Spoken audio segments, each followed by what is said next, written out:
俺妈经常说，嫁出去的闺女泼出去的水。啊、这家里面有恁大一个银元宝，我竟然都不知道。你看看是真是假吧？哎呀，首先可以给你肯定一点的是，真假没问题啊。这种50两的银锭，这是一眼大开门。这上手一看，都是过去我们老百姓家自己家里边的东西，老五彩。你现在拿这个，这不是让你知道了吗？知道了又怎么样？不是白白送给我的。拿到那个金店去卖，人家都给他2万块钱，我嫌亏，2万都卖给我了。2万，那你这是捡个大漏啊！一般像市面上的商定，能有你这个字口的，那都得大10来万了。关键你这个可是正儿八经的太谷县的官定，又有这么好的五彩宝浆加持，反正我是没看到有任何毛病。那只能说今天给恁妈报2万，这有点太胡扯了。胡扯还真不至于吧？人家金店开那么大，店里的各种金银珠宝无数，我觉得也就值这个数吧。那我跟你说一下，你这个50两的官定本身它这个存世量就不多，现在它并不按银价算。金店啊，它就是买卖现代的金银首饰而已，它给你估出2万的价格，可能是上称了银锭的重量，对于恁妈来说这是吃大亏啊。那对这个我不太清楚，俺妈主要是烦的是啥吧？这个银元宝给他们拿过去之后，又问哪里来的，又害怕是假的。那这都对了啊。可以肯定一点的是，金店他们连这种一眼开门的银锭，他真假都搞不懂，那只能说明他们不够专业。另外，人家多句嘴问清楚恁这银锭的来源，也是人之常情。反正恁妈也没卖给他，他们也没捡到你们的漏。不卖给他们是有原因的，他们店长说得先用火烧，把这个银元宝烧化了，确定是银子才给钱。结果俺妈生气的都回来了。恁妈这一决定是正确的。我告诉你啊，像这种100多年前的银锭啊，它这种包浆啊是自然生成的。说实话，你用火一烧，它就没有包浆了，而且它这个翅膀如果说给你烧坏了，它就折价了。关键是烧了之后啊，他们再分不出真假，瞎折腾，再退给你不就麻烦了吗？俺妈也是担心这个，想的是家里面祖传下来的，也是着急用钱，给他2万块钱，他把这个烫手的山芋都给我了。哎呀，我跟你说句实话啊，这还真不是什么烫手的山芋，这分明是你捡了个大漏。你当然你现在你肯定不知道，我刚才都说了，像这种字口的商定啊，也得个大10来万。这个我说的是回收价，这市场的这个买价可能会更贵一点。何况你这个还不是商定，是官定。你看上面写的太谷县，但凡这个定面左边带县的，它都是官定。官定啊，在这个定型上它也有讲究，比普通的商定都有型。太谷县的钉子名气还是很大的，你这个钉子外观看上去很精致，你看它的蜂窝，包括它的这个留印都很自然。最漂亮的还是顶面的包浆，山西的钉子大多数这种东彩比较少见，而你这个是属于正八经的老五彩，幸亏今年没给你烧，这一烧的话，说实话你这几万块钱就那个啥了，就折了，而且这100多年前形成的包浆就没有了。这种地面的字口，说实话很喜欢人，字口全身打，几乎没有磨损。像这种深打字口啊，现在太少了，所以综合给你估价的话，你这个官定啊，最少得卖个17万，完全没啥问题。17万嘛，这俺妈只拿到2万，我这相当于无形中赚俺妈15万。对，这事儿弄得有点可笑了，恐怕俺妈都有点不相信了。你说的对，那妈肯定是不相信。如果她知道能卖10几万，她绝对不会委曲求全去那个金店卖了。大多数我们普通人啊都不了解她的行情。你想想金店现在那些人，这个恁大的漏他们都看不到，这只能说啊，他和这个钉子无缘。那只能怪他们看不懂，这钱也该我归我挣。对，俺妈压根儿都没有打算给我分，没想到银子会这么值钱。银子不值钱，银锭完整才值钱。不管给不给你分，恁家的这个财啊也算是没漏掉，肉烂还在锅里边。这个钱啊也该你挣，恁妈也不容易，放了几代人的东西，这说实话就卖了可怜兮兮的那点钱，你也好哼一下，到时候变现了都给他拿出来几万，给他妈补偿，让他开心，对吗？对，你说的对，钱财乃身外之物，是，开心才是最重要的。谢谢你啊！没事。俺爷祖传下来一个小火锅要不是我这一次准备买房买车我都不会舍得拿出来卖。祖传下来的小火锅，准备变现买房买车。我这看着也不像一个小火锅，我看着这倒像一个香炉。你别管它是香炉还是火锅，反正这是过去的古董，它不便宜。嘿嘿，你这个卖东西的，这是啥你都不懂。火锅无论是现在的还是以前的，明显没这么小。你看这两侧，这是它的耳朵，下边这3只脚啊，也是有造型的，这是明显的是象头。香炉篆刻了，你看还有花纹，底部你看还有落款，只可惜啊，这啥都看不清了。你别光挑毛病，就因为这个小火锅，俺爸还给俺二叔、三叔给他们2家生一场大气。哦，火锅都这一个，他兄弟仨只能传给一个人，幸亏俺爸是老大，我又是长子长孙。看来这个香炉你们也是来之不易啊！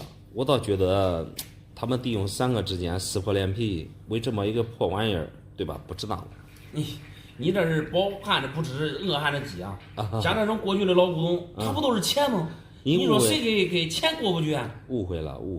即使他再是过去的古董，恁爸跟那2个叔，他们弟兄3个在分家的时候，不得公平分配吗？再说了，我看你这个香炉也没有一点老气儿。我个人认为啊，你把它想得太值钱了。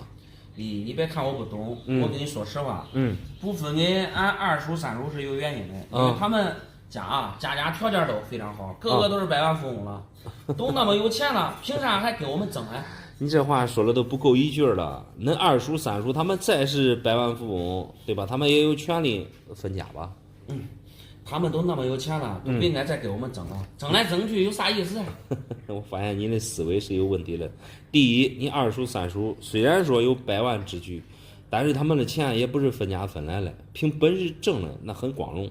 第二，分家讲究一个公平公正，分不分，要不要那是他们的权利，你给不给是你们的一种态度。我的意思是啊，亲人之间真没必要为这么个小玩意儿撕破脸皮儿。主要是你站着说话不腰疼啊，啥都白说了，你都给我看看，能值个100几十万吧？100几十万，果然你这想法很高啊。首先啊，我看你这个香炉啊，它并不老。不老是啥意思啊？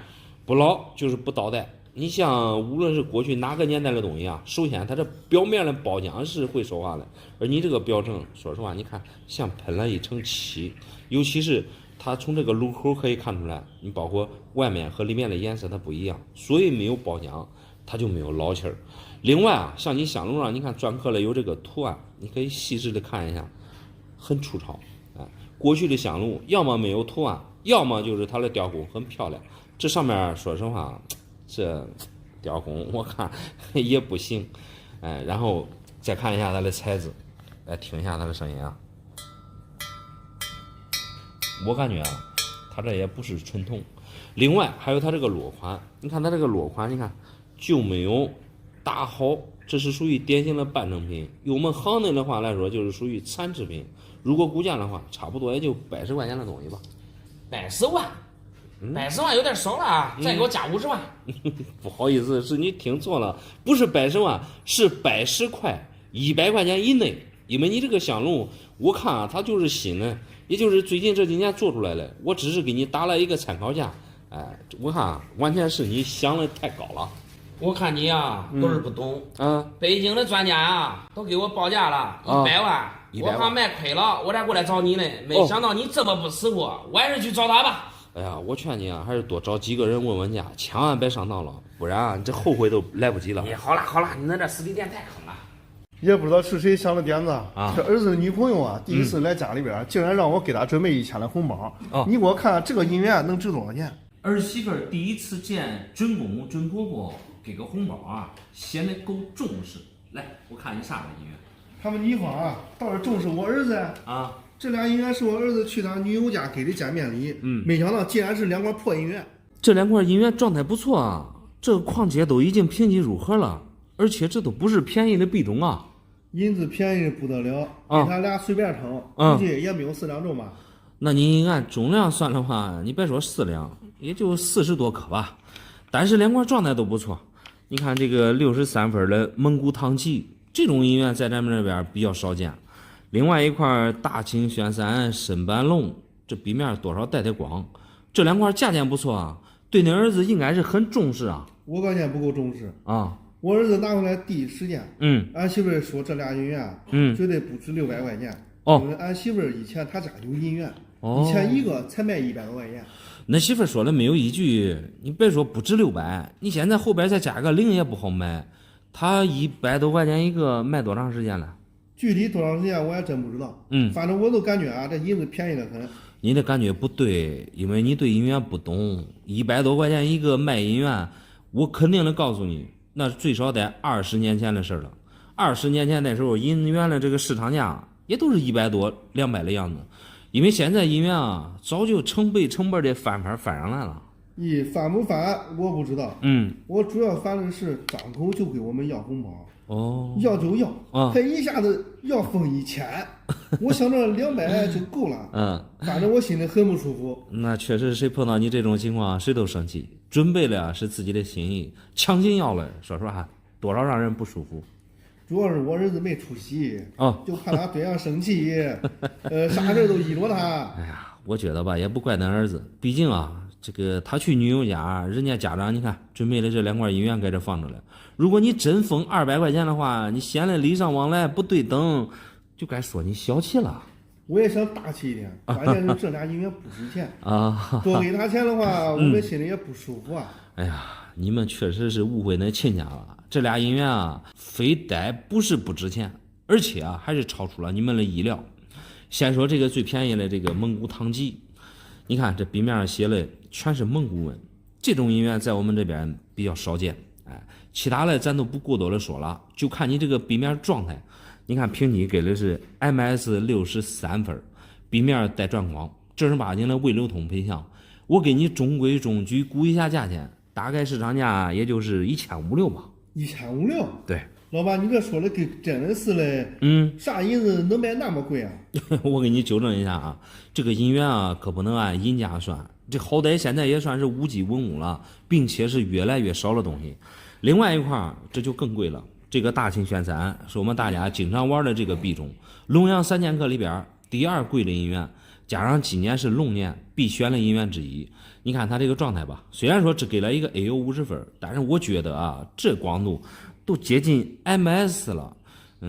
怎么说呢？深斑龙这整体看上去吧非常舒服，咱就按现在的市场价，8000。8000？对。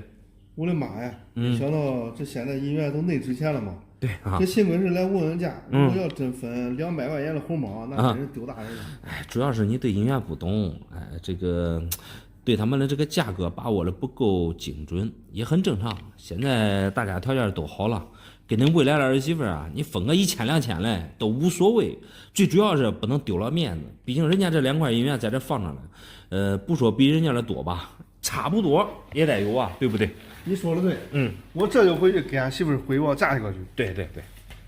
我这放了一块老银元准备给儿子加工一对银手镯。你给我帮忙看看是不是纯银的。这个用银元加工银手镯太可惜了。说实话，银元的含银量只有89%左右，并不是纯银。你加工出来的银质啊很硬。那照你这样说的话，我这不是上当受骗了吗？当初这可是我500块钱抵账回来了。那你把心放到肚子了，你这500块钱抵账回来了，绝对不存在上当受骗之说。你这是一块大清玄3的深斑龙，品相各方面状态有少许的这个流通痕迹，包浆很漂亮。这好的银元，这为啥要加工银手镯啊？我儿子是上个月出生的，我老公花花了，用这个银元给儿子加工一对银手镯，省得买了。因为银手镯现在也不贵，一对的话也就200-300块钱吧。我建议你啊，还不如直接给儿子买一副成品呢。你说的简单，去金店买的话，那不得另外多花钱吗？那是。这现成的有，不如直接加工一对。因为银手镯现在也不贵啊，一对的话也就200-300块钱嘛。那你直接加工的话，刚才就跟你说了，银元的含银量不纯，做出来的手镯比较硬，那儿子戴上啊有点硌手，而且还容易发黑。另外，你加工出来的款式啊也没有金店的好看。还有啊，你就得给人家工钱，全是弊端，没有利处。你这听你一说，我确实是上当受骗了。10年前我邻居借我500块钱，他给我的这一块银元给我抵账了。你10年前500块钱抵账回来了，这种银元当年也就这样的市场价吧，邻居的不存在上当受骗。你说我要他干啥？给儿子加工银手镯，你说银子不纯，对，还得给人家加工钱，不是上当了吗？银元的含银量确实是不纯，你拿东西去加工成品，给人家工钱啊，这都属于正常。但是这并不意味着就上当受骗，因为你这是500块钱买的，你现在完全啊可以把它变现，拿着钱你想买啥你买啥。你说的对，我也省得来回折腾了。对对，就是不知道我500块钱买的，现在能赔多少钱？不是能赔多少，是现在能赚多少的问题。因为10年前啊，那时候银元确实很便宜，500块钱你想买龙阳，你放现在想都不敢想。你这个是龙阳3剑客之中的大清玄三，在龙阳里边啊，是属于晚清宣统年发行的中央龙，它这个设计啊是所有龙阳里边最大气的。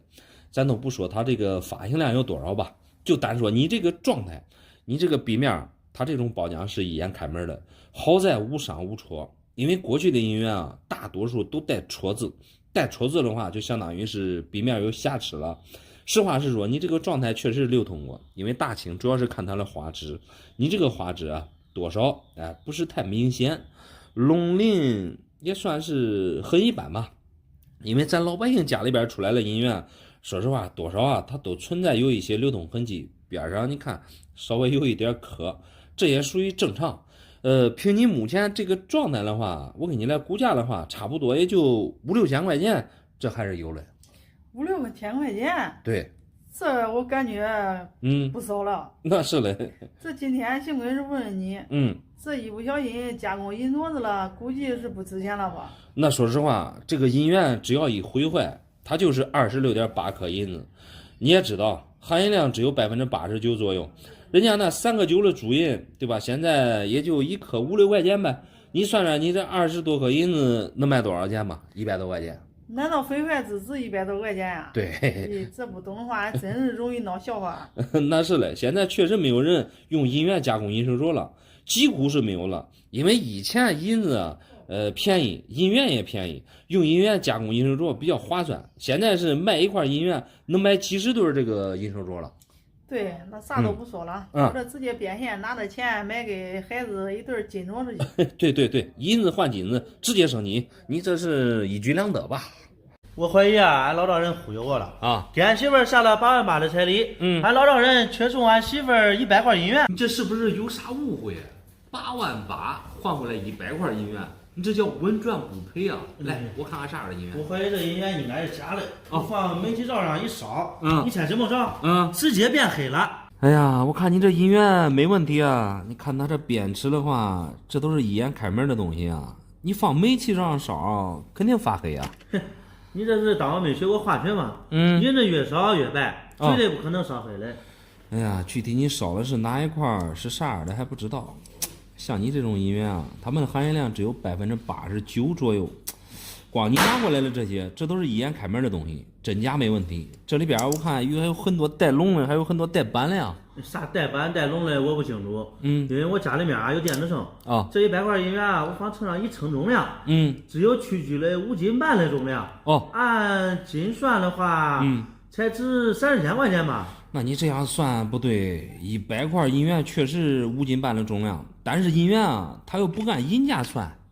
你的意思是这含银量不纯？难道30千我都算多了吗？那你是想多了。首先，银元并不按这个银价算，更不会说含银量不纯，价钱更便宜。按银价算，完全是你对银元不懂，因为现在的银元它是无机文物了。在过去啊，从数量上说，固定的它就发行了那么多。你看收藏来说的话，现在这都是1比1价了，还1比1价？对。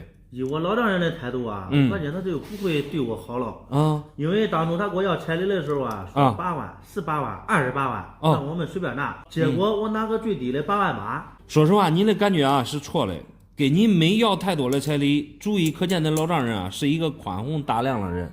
我倒真没感觉出来，总感觉啊，给俺媳妇儿这么多陪嫁，都在笑话我。我倒没看出来咋笑话你了。通过这100块银元啊，可以肯定的是，人老丈人是一个实在人。现在结婚那么多，能一下子能拿出来100块陪嫁银元的少之又少。你少忽悠我。我给你随便拿3块银元吧。你看这3块。我看。哎呀，你帮我看看能卖多少钱吧。那行，那我就给你拿这3块银元为例。最值钱的当属这个造币中长，是我们普通人家常见的银元里边最贵的币种之一，龙阳3剑客之首。因为你这是裸币啊，看品相的话状态还行吧，照中看鼻子，鼻子没有膜，龙鳞也是倍儿棒，壁面也算是全身打的状态。你就按现在随便入个皮壳带分的话，35分，最低也得卖个2万多了吧？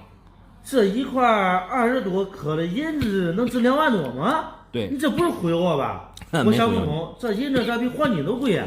那比黄金贵的银元多了去了，品相各方面好了它都不便宜。剩下的这2块大头，哎，这说实话，你搁平时啊，这都是常见的冤大头，比较常见。你这2块有没有发现它们也是有区别的？你看原相长得都不一样，再看夹合面，它这个区别也是很大的。这在我们行内是所谓的这个斑别不一样，这一块粗犷一点的是甘肃斑，另一块这个是常见的天津斑。而且你这个甘肃斑还是一块3眼皮，大概价值一块顶这个2个了，这一个2000多，这个1000多呀。没想到这里面竟然有这么大的区别。对，那我这100块保守估计得多少钱？你这保守估计不好说，因为这数量比较多，很有可能这里边有很多斑，哎，里边应该也有这个值钱的。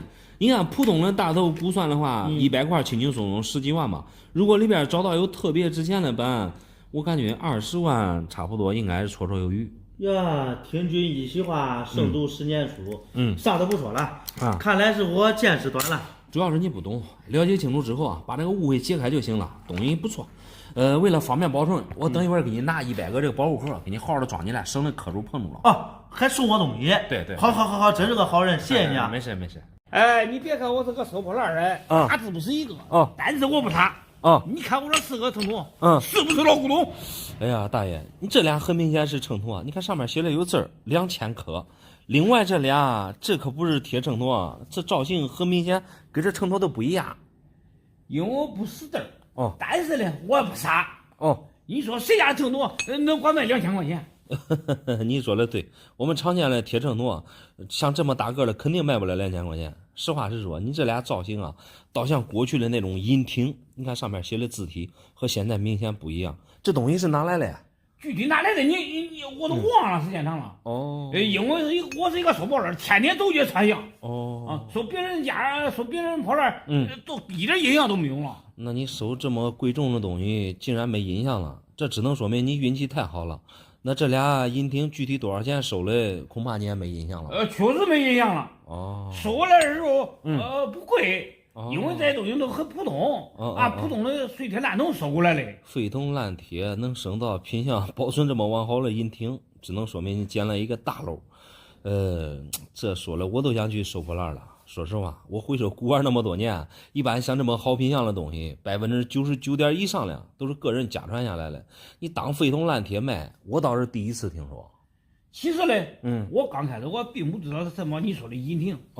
昨天我去收交货的时候，你看着没？被其他人一看，他相中了。他说这几个秤砣大爷，他张嘴都给我2000多。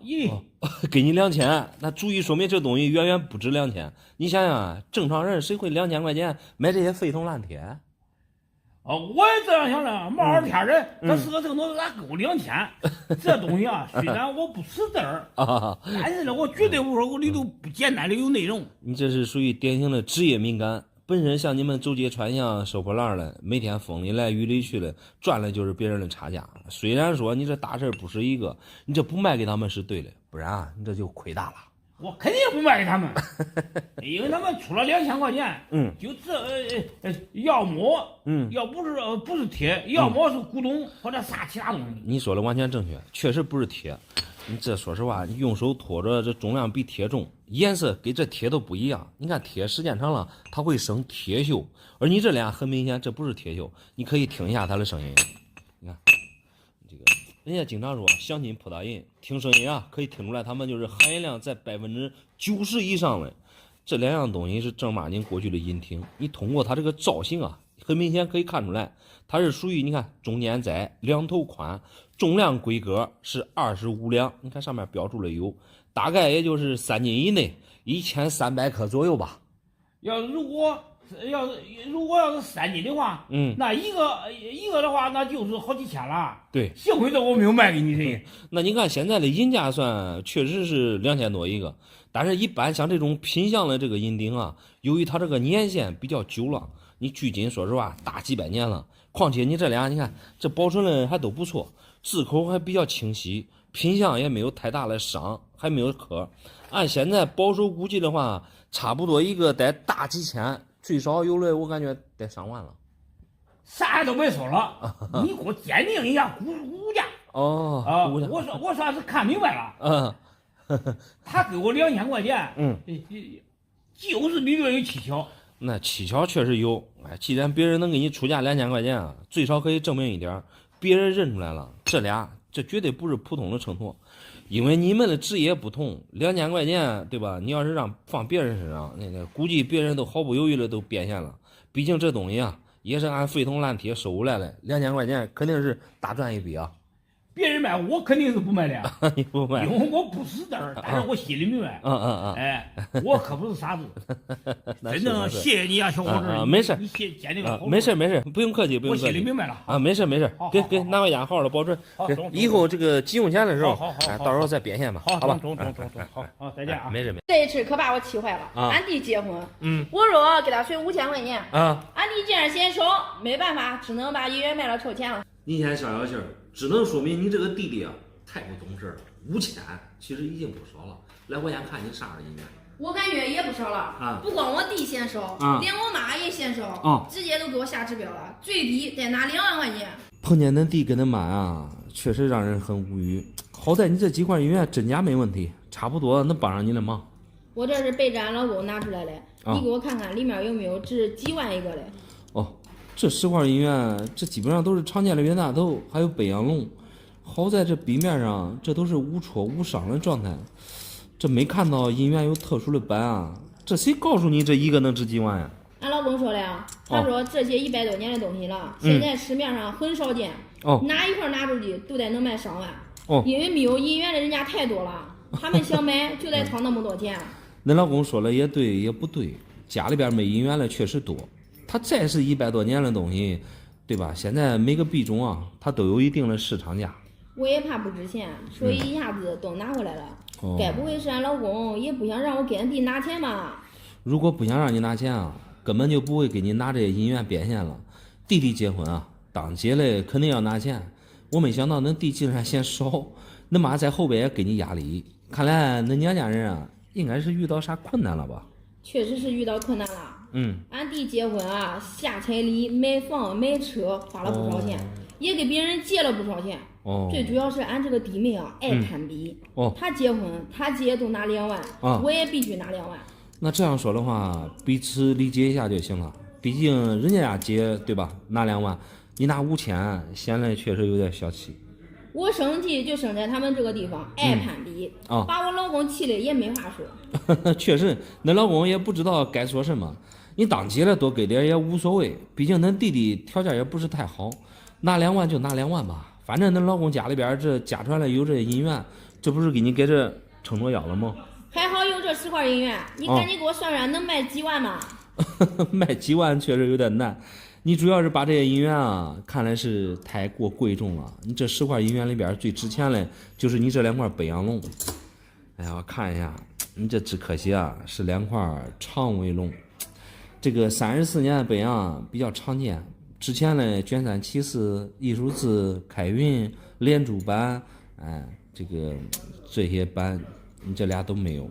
2块的话，一块小质，一块常见的普通板。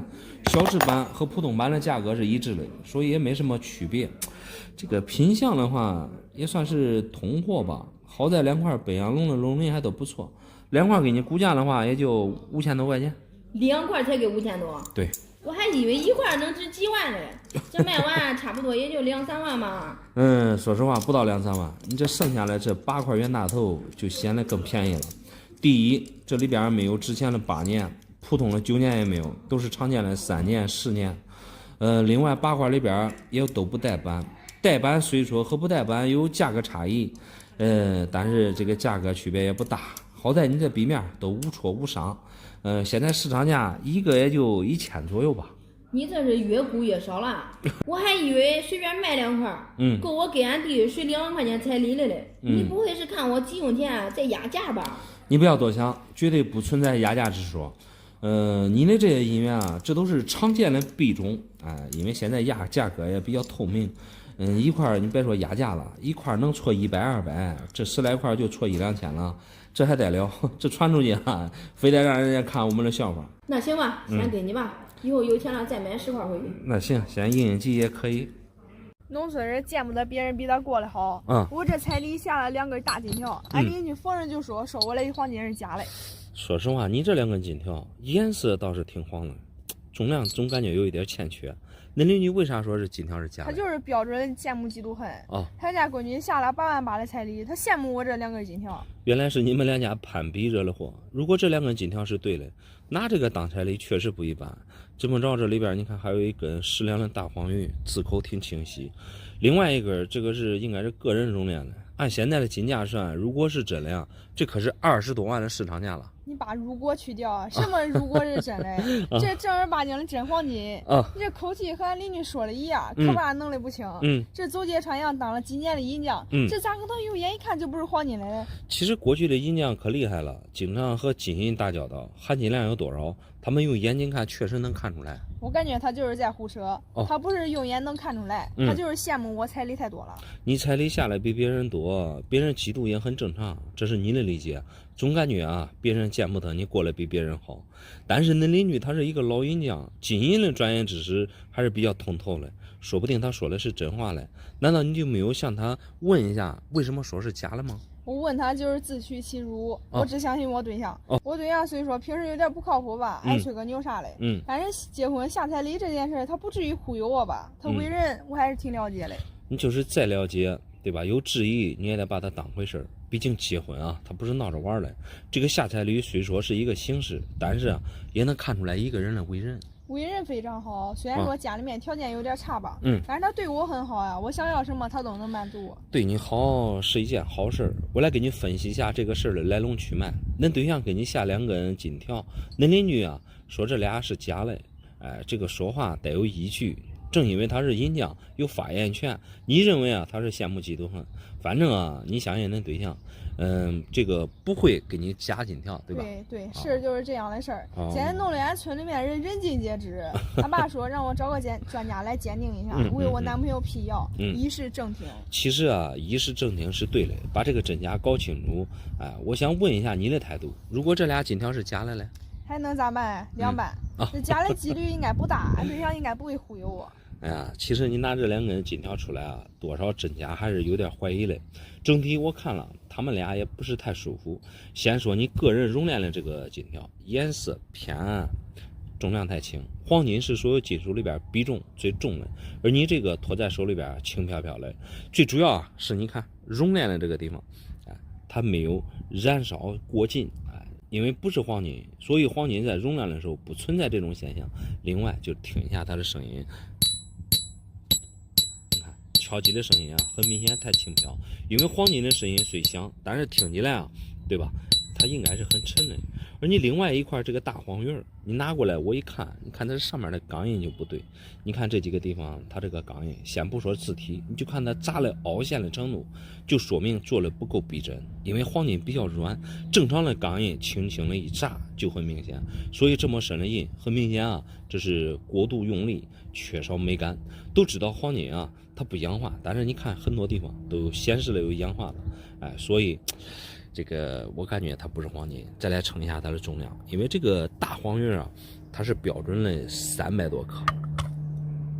你看你这个还不到200克，所以啊，你这俩都不是黄金。不可能吧？这俩金条我看着和黄金也没有啥区别，甚至比我的黄金戒指还黄，这咋可能会是假的嘞？比你的金戒指还黄，是因为这俩金条外面点镀黄金了。大多数这样的东西啊，表层都是点镀一层黄金，很薄的一层。你刚做出来，对吧？和你的金戒指都差不多，但是放的时间长了，它们会慢慢的氧化，时间一长就会发暗变黑，只不过这个时间不到而已。那我不能听听你们一面之词，我再找其他人看看。那行，你再找其他人看看。俺家祖传一枚老银元，俺邻居啊刚开始说的1万要给我买走啊，现在他又反悔了，只给我4000。说好了给1万，最后给4000，这很明显价格给变卦了。来，我看啥银元？他不是说变卦了啊？他说这块银元评级太花钱，又说又等时间，又不知道啥时候能给分。哇塞！你这个银元状态不错啊，这褒奖可是正儿八经的换将才。很可惜啊，评级只给了一个 XF01。01是什么？我不懂。刚开始他担心是假的，所以说啊，拿去鉴定了一下。担心是假的，说明那邻居不认识罗比。你这个还不是一块普通的冤大头了。你看他的发丝，这比较精密，夹颌面看一下，带了有欧字暗记，典型的欧版大头。配上这个换将才的褒奖，入盒如果给分的话，这妥妥的上万的银元啊！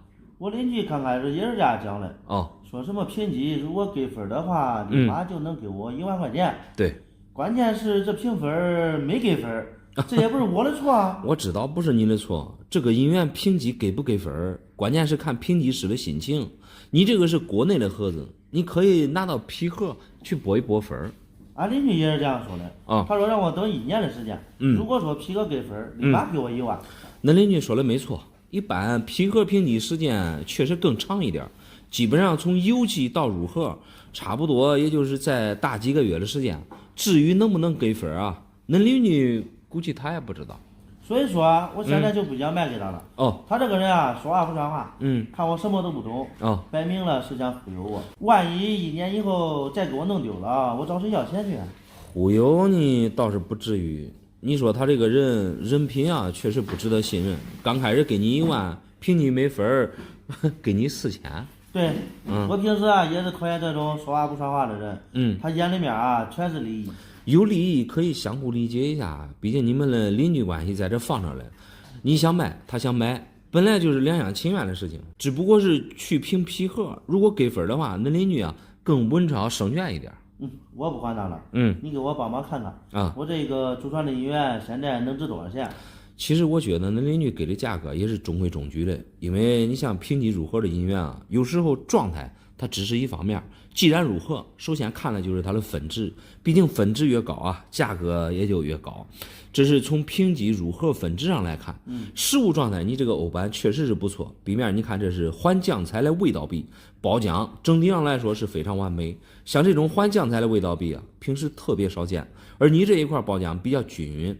因为你的这又不是一块普通的冤大头，你像普通的冤大头有这样褒奖的话，现在也就是1000大几的样子。你这个可以细看一下它的发丝，它这个发丝啊，堪比9年金发。大头里边只有金发才有这种发丝，3年大头里边几乎是都没有发丝了。重点是它夹颌面的这个欧字暗记，一般大头就没有这个暗记，包括它这边的条画，包括它这个字体有很多都是圆形暗记，这个是欧版的特征，与众不同吧。主要是它这个发言量少，而你这个状态又不错，保守估计也就是4000的这个市场价。4000就4000吧，今天就给你留这里吧。说啥我也不愿意卖给俺邻居了，说话不算话，我不想和他打交道。哎呀，我劝你啊，还是谨慎一点，万一恁邻居拿到批核评级给分嘞，那给分可是妥妥1-2万的东西啊。恁邻居不是说了吗？保底给你4000，有分给你1万，何必你这么着急生气嘞？我就生气，我就不相信他。4000我4000，我不等他了。那行吧，我给你保留3天，有变化你到时候你告诉我。没变动，就这样吧。那行。